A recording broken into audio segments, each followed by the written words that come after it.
네. 이 시간에 예수께 절하며 라는 제목으로 하나님 말씀 증거하겠습니다. 오늘 말씀에서 예수님께서 거기에서 나가사 두로와 시돈 지방으로 들어가셨다 이렇게 말씀합니다.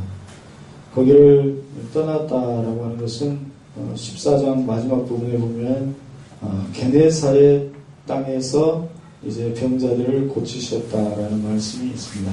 그래서 볼 때에 게네사렛에서 두로와 시돈 지방으로 이동하셨다라고 하는 것을 알 수가 있습니다. 게네사렛이 있는 곳은 갈릴리 호수와 가까운 위치에 있는 이제 작은 마을입니다. 그래서 게네사렛 호수라고도 하죠. 갈릴리 호수를 게네사렛이 워낙에 가까이 있기 때문에 게네사렛 호수라고도 부릅니다.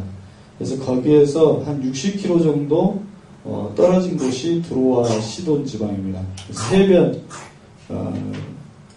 이스라엘 위쪽 북쪽으로 쭉 올라가면 해변을 따라 올라가면 두로와 시돈 지방이 이렇게 나오게 됩니다. 그래서 이 두로와 시돈 지방은 이스라엘 땅이 아니에요. 이방 땅이었습니다.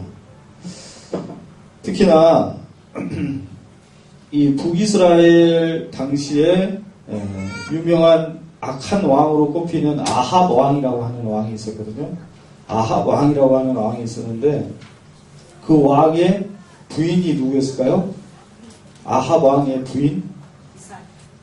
이세벨이죠. 이세벨. 그 이세벨이라고 하는 여왕이 이제 왕비죠. 왕비가 출신이 바로 두로와 시돈이었습니다. 그 아버지가 두로와 시돈의 왕이었어요. 그 딸이 바로 이세벨이었죠. 그래서 그 왕의 이름이 엣바알이라고 하는 이름을 가지고 있었어요. 그러니까 바알 신을 엄청나게 섬기는 왕이 바로 이 두로와 시돈 왕이었습니다. 그래서 이 가나안 지역 중에 두로와 시돈 지역은 바알 신을 아주 극렬하게 섬기는 지역이 바로 두로와 시돈이었죠. 그래서 이세벨이 바알 신을 가져다가 북이스라엘에다가 많은 신전을 막 짓고 신상을 많이 가져왔습니다. 그래서 그때 굉장히 이스라엘이 타락한 시대가 바로 경제적으로는 좀 부강했어요. 그런데 영적으로는 엄청나게 타락한 시대가 바로 이 아합 왕 시대였습니다. 그래서 이스라엘 백성들은 이 두로와 시돈을 굉장히 싫어합니다.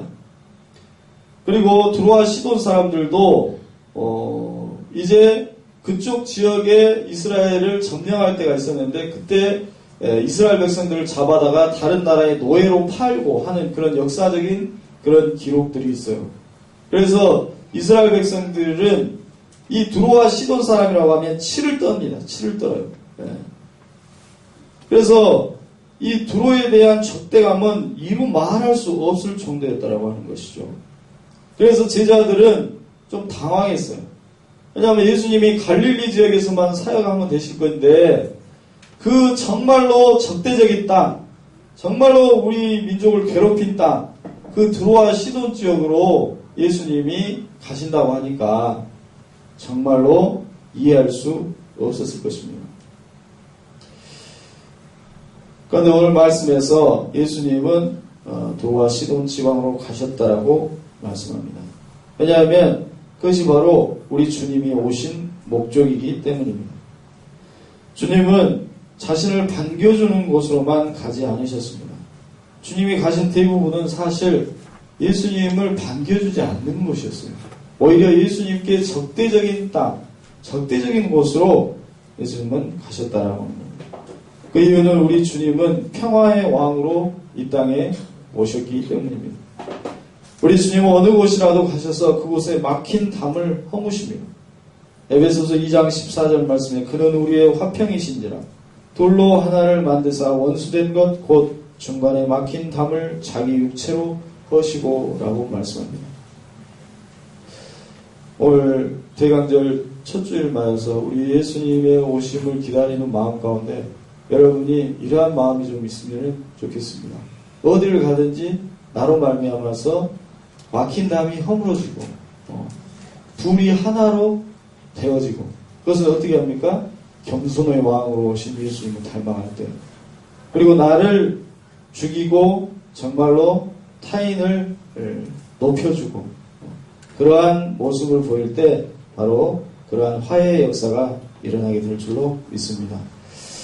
그렇게 주님은 두로와 시돈 지방에 가십니다. 어쩌면 이 두로와 시돈 지방에 있어서는 흔치 않은 기회였을 것입니다. 왜냐하면 예수님이 그곳에 가신 경우는 그렇게 많지 않았기 때문에. 그렇다고 해서 적대적인 나라인 유대 땅에서 온 이 유대인인 예수님을 사람들이 막 반겨주고 그러지도 않았어요. 예수님을 메시아로, 더더욱이나 구원자로 그렇게 생각할 리는 아예 망했을 것입니다. 예수님이 알려진 사람도 아니었고, 단지 예수라고 하는 사람이 유대 땅에서 나타났는데 질병을 고치고 또 하나님의 복음을 전한다라고 하는 그러한 소문만 돌았을 뿐이었습니다. 또한 우리 예수님의 행색이 매우 초라했어요. 여러분들 2000년 전에 예수님이 전도여행을 다니시면서 두 벌 옷을 갖지 말라 했거든요. 그러면 당신이 그런 말 해놓고 두 벌 옷 가지고 다니시겠어요? 아마 씻지도 못하시고 아마도 어쩌면 거지 행색하고 별반 다를 것이 없었을 것입니다. 예수님의 모습은 메시아의 모습으로 보기에는 너무나도 초라한 모습이었을 것입니다. 그것은 분명한 사실입니다. 그런데 그때 오늘 말씀에서 한 여인이 예수님의 소문을 듣고 와서 그 발 아래 엎드립니다. 그리고 자신의 귀신 들린 딸을 고쳐달라고 간청하게 됩니다. 그 여인은 오늘 말씀에서는 가나안 여인이라고 되어 있고, 마가복음에 보면은 좀 더 구체적으로 나와 있는데 수로보닉의 여인이라고 나옵니다. 그녀는 외칩니다. 다윗의 자손 예수여 나를 불쌍히 여기소서라고 외칩니다. 마가복음 7장 기록에 보면 예수님의 발 앞에 엎드려 무릎을 꿇었다라고 말씀합니다. 이 여인은 이방 땅에 오신 행색이 초라한 예수님의 발 앞에 무릎을 꿇고 간절한 마음으로 간청하고 있습니다. 25절에 보면 여자가 와서 예수께 절하며 이르되 주여 저를 도우소서라고 말씀하고 있습니다. 예수님께 무릎을 꿇고 절하며 간구하고 있는 것입니다. 여러분, 오늘 우리는 예수님이 우리 가운데 오셨을 때 우리는 예수님을 어떻게 대하고 있습니까? 예수님이 정말 초라한 모습으로 우리 가운데 오신다라고 한다면 우리는 예수님을 어떻게 대할 수 있을까요? 정말로 그 발 앞에 무릎을 꿇고 절을 할 수 있을까요?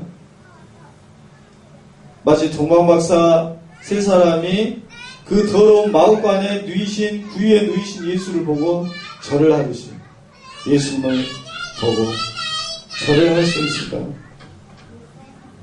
당신은 나의 구원자라고, 나의 생명의 주인이라고, 나를 고쳐주시고 나를 새롭게 하시고 내 삶의 주인이 되어달라고 그렇게 주님 앞에 납작 엎드려서 절을 할 수 있겠냐는 것입니다. 수로보닉의 여인은 주님 앞에 그렇게 엎드렸습니다. 그것은 정말로 예수님을 구원자로 믿었다라고 하는 것입니다. 이 이방 여인이 예수님에게 다윗의 자손 예수여라고 부른 것은 그가 메시아라고 하는 것을 고백하는 중요한 표현입니다. 다윗의 자손 예수여.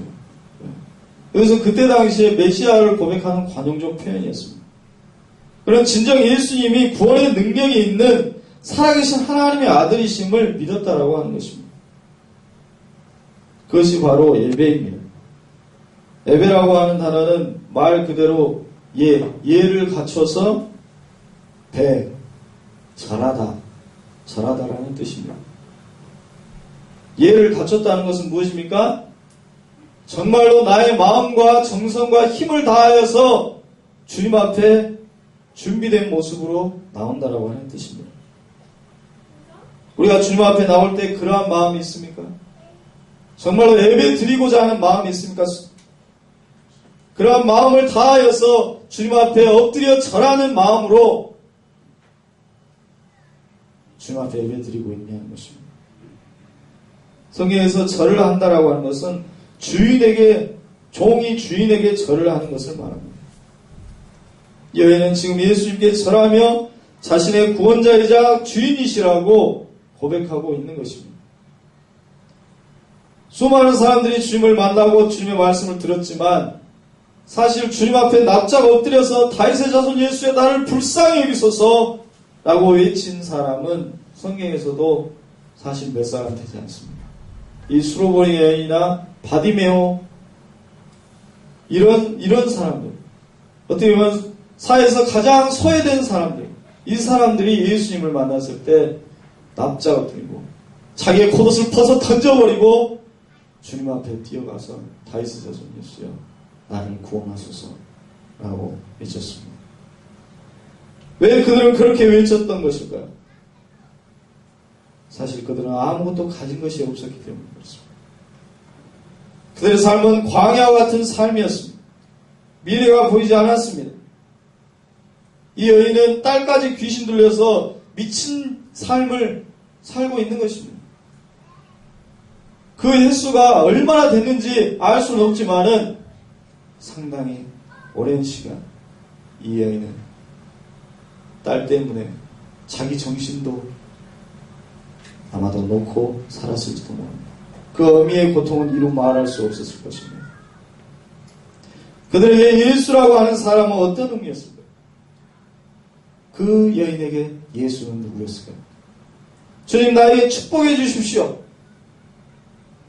라고 하는 정도의 대상이 아니었습니다. 나에게 복을 좀 주십시오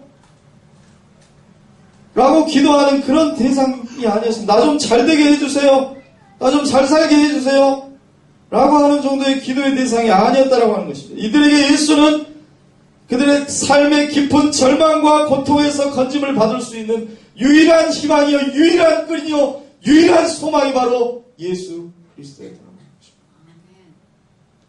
그래서 그들은 그토록 간절히 예수의 발 앞에 엎드릴 수 있었습니다. 그것이 전혀 부끄럽지도 않고 전혀 사람들의 눈을 의식할 필요도 없었다는 거죠. 그분이 구원자시고 나의 희망이고 유일한 끈이기 때문에. 혹시 여러분의 삶 가운데 공고하고 미래가 보이지 않습니까? 바로 지금입니다. 바로 지금, 이때가 바로 주님을 만날 그때인 것입니다. 지금 주님께 부르짖을 그때인 것입니다. 내가 바닥이라고 생각되어질 그때, 나에게는 아무런 희망이 없다고 여겨질 그때, 그때가 바로 주님을 만날 수 있는, 모든 걸 걸고 주님 앞에 매달릴 수 있는 어쩌면 절호의 기회가 바로 그때라는 것입니다. 요한복음 3장에 보면 사내들인 공회원이자 바리새인인 어떻게 보면 당시에 국회의원에 맞먹는 그런 위치에 있었던 이 니고데모라는 사람이 사람들의 시선을 피해서 밤늦게 예수님을 찾아와서 당신은 하나님께로 온 분이 틀림없습니다. 당신은 메시아가 맞죠? 라고 물었습니다. 이 사람은 아주 경건한 사람이었습니다. 훌륭한 사람이었습니다. 그런데 예수님이 그에게 말하기를 물과 성령으로 다시 태어나지 않으면, 거듭나지 않으면 하나님의 나라를 볼 수 없느니라라고 유대 최고의 관직인 이 니고데모에게 질책하고 있으십니다. 정말로 니고데모가 예수님을 메시아라고 믿었다고 한다면 그는 자신의 권위와 자신의 직책과 체면을 생각하지 않고 밤이 아닌 낮에 당당히 예수님을 찾아와서 예수님 앞에 무릎 꿇고 예수님, 당신은 메시아이십니다. 당신은 하나님의 아들이십니다. 라고 무릎 꿇었을 것입니다. 하지만 니고데모는 생각할 것이 너무 많았어요. 자신의 체면도 있고 사내들은 공연이라고 하는 직책도 있고 군의도 있고 사람들의 이목도 있었습니다. 그가 예수를 메시아로 인정하는 순간 그는 예수를 얻을 수 있을지는 모르지만 바리새인으로서 사내들인 공회원으로서의 모든 직책은 지위는 잃게 되기 때문이었습니다. 그래서 그는 밤중에 찾아와서 주저주저 예수님한테 당신은 하나님으로부터 온 사람이 맞지요? 그런 식의 비겁한 질문을 하고 있었던 것입니다. 그에게 진정한 회심은 없었습니다. 자신의 삶을 돌이켜서 예수가 다스리시고 통치하시는 예수의 삶을 살아가기에 모든 것을 던지기에 자신에게 따르는 희생이 너무나도 컸기 때문입니다. 그래서 그는 주저하고 속으로 계산하고 있었던 것입니다. 수없이 많은 성경의 사람들이 그런 사람들이 나옵니다.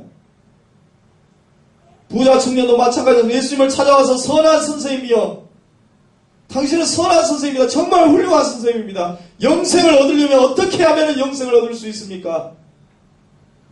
너가 가진 것을 다 팔아서 가난한 자에게 주어라. 그리고 와서 나를 쫓으라. 그때 그 청년이 근심하며 돌아서서 자기 길로 갔더라. 그렇게 말씀합니다. 생각할 것이 너무나도 많기 때문에, 가진 것이 너무나도 많기 때문에 그것을 버리고 주님을 쫓기에는 너무나 큰 희생이 따른다라고 생각했던 것이죠. 진정 메시아를 만났다라고 하는 것은 무엇일까요? 성경은 분명히 얘기합니다. 자신의 모든 것을 팔아서 값진 진주를 사는 사람과 같이 그것이 너무나도 귀하고 너무나도 큰 그 기쁨을 주체할 수가 없어서 자신의 모든 것을 팔아서 당장 달려가서 그것을 사야 할 만큼 그 복음은, 그 예수의 메시아 되심을 영접하는 것은 놀라운 하나님의 선물이자 큰 기쁨인 줄로 믿습니다. 오늘 말씀에서 수로보니의 여인은 자신의 모든 것을 던집니다. 체면도 자존심도 다 내려놓고 자신의 인생을 완전히 예수님께 올인했습니다. 그들에게 지금 중요한 것은 자신의 삶과 자신의 딸을 구원해 줄 수 있는 유일한 분이 바로 예수 그리스도 당신밖에 없다라고 고백하는 그것이 전부였습니다. 예수님은 그런데 놀랍게도 그녀가 나를 정말로 메시아로 구원자로 믿는지 몇 번 더 테스트를 합니다. 3번이나 테스트를 합니다. 처음에는 23절에 딸을 고쳐달라고 하니까 단 한 말씀도 그녀에게 대꾸하지 않으셨다고 얘기합니다. 한 번도 대꾸를 하지 않으셨어요. 여인이 다시 한번 청하여 소리 지르며 다윗의 자손 예수여 나를 불쌍히 여기소서 내 딸이 귀신들로 죽겠나이다 라고 흐느끼며 간구합니다. 주님 다시금 대답합니다. 나의 이스라엘 집에 잃어버린 양 외에는 다른 데로 보내심을 받지 아니하였노라. 거절은 명백한 거절입니다. 나는 너를 고칠 마음이 전혀 없다. 너의 딸을 고칠 마음이 전혀 없다. 너와 같은 이방 여인을 구원하러 온 것은 아니라고 말씀하셨던 것입니다. 그 말씀을 듣고도 이 여인은 다시금 절하며 이르되 주여 저를 도우소서 라고 간청합니다. 오히려 그러한 말을 하고 있는 예수 앞에 절을 하면서 당신은 저를 구원하실 수 있습니다. 제 딸을 고칠 수 있습니다. 저를 도와주십시오. 라고 간청하는 것입니다. 다시금 대답하시기를 자녀의 떡을 취하여 개들에게 던짐이 마땅하지 아니하니라. 이 여인을 개들이라고 표현하고 계시는 것입니다. 그때 여인은 대답합니다. 주여 맞습니다. 저는 개입니다. 주여 올소이다만 개들도 제 주인의 상에서 떨어지는 부스러기를 먹는다. 예수님이 어떤 사람을 개라고 표현한 것은 이 본문이 처음일 것입니다. 그 여인을 개라고 표현한 것은 사실 충격적인 표현이었습니다. 이 정도로 사람의 자존심을 뭉개고 인격을 무시하는 발언을 듣는다면 거의 모든 사람들은 예수님의 얼굴에 침을 뱉고 그 자리를 박차고 나아갔을 것입니다. 아니 오늘날 신앙인들은 예수님의 첫 번째 반응, 아무런 대답이 없는 그 모습만 봐도 뭐 저런 양반이 메시아야, 나를 인정해주지 못하다니, 그러면서 혀를 끌끌 차고 밖으로 떠나버렸을 것입니다. 예수님은 이 여인의 믿음을 드러내기를 원했습니다. 그래서 그녀의 자존심을 완전히 뭉개는 방식으로 이 여인의 믿음을 테스트하십니다. 수로보니 여인은 그 예수님의 정말로 견딜 수 없는 모욕, 그 예수님의 반응에도 불구하고 그런 믿음을 잃지 않고 상에 떨어지는 부스러기라도 먹지 않습니까? 나에게 은총을 베풀어 주십시오 라고 강구했던 것입니다. 이 여인은 정말로 예수님이 자신의 딸을 귀신으로부터 구원할 유일한 구원자이심을 온전히 믿었던 것입니다. 그때 예수님은 내 믿음이 크도다, 내 소원대로 되리라 하시니 그때로부터 그의 딸이 나았다 라고 말씀합니다. 여러분은 예수님만이 진정으로 나의 구원자라고 하는 확신이 있습니까? 정말 그렇다라고 한다면 여러분들의 기도 제목을 안고 주님 앞에 무릎을 꿇으시기를 바랍니다. 그리고 정말로 내 삶을 주장해 주시라고, 주님께서 정말로 인도해 주시라고 확신을 가지고 주님 앞에 기도하시기를 바랍니다.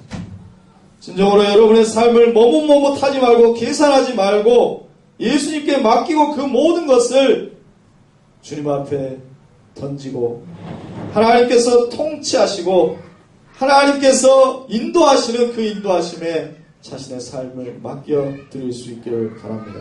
그러면 주님께서 책임져 주시고 구원하시고 주님께서 여러분의 인생을 통치하실 것입니다. 어떤 한 청년이 물에서 놀다 그만 깊은 물에 빠져서 허우적거리게 됩니다. 살려달라고 소리를 칩니다. 강가의 안전요원이 그것을 보게 되고 급히 이제 바닷속으로 뛰어들게 됩니다. 물속으로 뛰어들게 됩니다. 그런데 웬일인지 그 안전요원은 물에 빠져 허우적거리는 그 청년을 바로 구하지를 않습니다.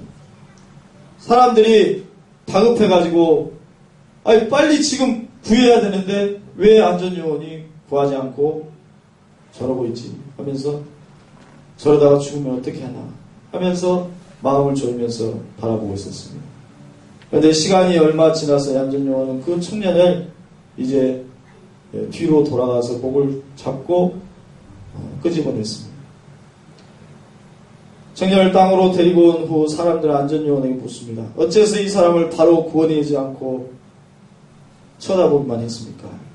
그는 대답합니다.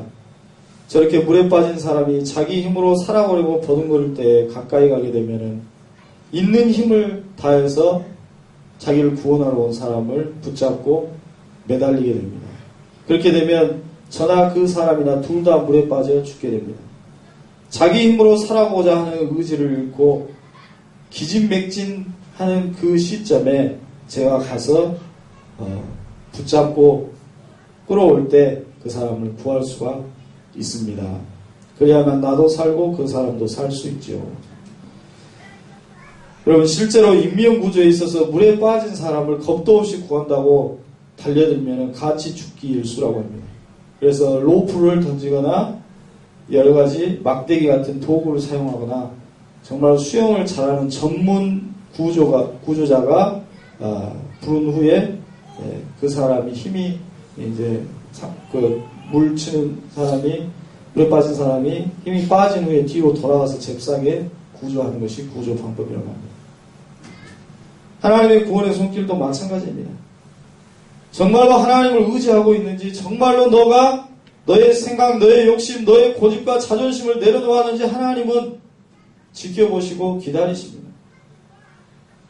그 모든 것을 완전히 내려놓고 온전히 주님이 내 삶의 주인 되심을 고백할 때 그때 하나님은 우리 안에 성령을 부어주시고 성령의 기쁨 안에서 하나님의 능력을 부어주시는 것입니다. 여전히 내 안에 내 생각과 고집과 내 자존심이 요동치고 있을 때 우리 주님은 멀리서 우리를 지켜볼 뿐인 것입니다. 사탄이 우리를 유혹하는 것은 다른 것이 아닙니다. 너 지금 하나님 잘 믿고 있지 않느냐? 내가 믿지 말라고 그렇게 말하는 것은 아니지 않느냐? 그러나 딱 그 정도만 믿으면 된다. 하나님도 믿고 네 생각도 믿고 바알도 섬기고 그렇게 하는 것이 아주 지혜로운 것이다. 세상에서 어떻게 살라고 그러냐? 하나님이 당장 너의 현실적인 문제를 해결해 주는 것도 아니지 않느냐? 적당히 하고 너 정도 신앙생활이면 잘하고 있는 것이다라고 우리를 속이고 있는 것입니다. 여호수아는 그러한 양다리 신앙을 가진 이스라엘 백성을 바라보면서 말씀합니다. 오늘날 하나님을 섬기든지 바알을 섬기든지 너희는 섬길 자를 오늘날 택하라 라고 말씀합니다. 나와 내 집은 하나님만을 섬기겠다라고 말씀합니다. 오늘 수로보니의 여인이 살던 땅은 바알신을 섬기는 극도로 바알신을 섬기는 종주국이었습니다. 가나안의 대표 신이 바알신입니다. 거기서 나는 예수님을 믿고 나는 하나님을 선택하고 그분을 메시아로 섬기겠다라고 결단하고 있는 것입니다. 그렇게 공개적으로 선언하는 것은 매우 어려운 일이었습니다. 그래서 예수님이 딸아 너는 정말 큰 믿음을 가졌다라고 칭찬하신 것입니다. 여러분, 회심이라고 하는 것은 예수님을 완전히 나의 삶의 주인으로 구원자로 믿고 영접하는 것입니다. 그 회심에 돌이킴 없이 성령의 역사는 일어나지 않습니다. 사람들 앞에서 주님 앞에서 무릎 꿇는 것이 부끄럽다고 생각된다라고 한다면 아직도 주님을 구원자로 믿지 못하고 있는 것입니다. 여러분 가운데 정말로 아직 내가 회심하지 않았다라고 생각하는 분이 계십니까? 부끄러워할 필요가 없습니다. 그것 자체는 부끄러워할 일은 아닙니다. 그러나 그것을 인정하지 못하고 끝까지 자신을 숨기려고 하는 사람이 하나님 앞에 부끄러운 것입니다. 우리는 모두가 하나님의 구원이 필요한 사람들입니다. 예수님만이 우리의 구원자시오, 우리의 삶의 소망이시오, 전능하신 하나님의 아들이십니다. 그 주님 앞에 무릎 꿇고 우리의 인생을 온전히 맡겨 드릴 수 있기를 바랍니다. 주님은 성령으로 우리의 심령을 채워주시고 그 성령의 기쁨과 능력 안에서 내 힘이 아닌 성령의 능력 안에서 모든 것을 이기고 승리하는 삶으로 참된 신앙의 능력으로 살아갈 수 있도록 주님께서 인도하여 주실 것입니다. 그 주님을 믿고 신뢰하며 나아갈 수 있는 저와 여러분 될 수 있기를 주님의 이름으로 축원합니다. 기도하겠습니다.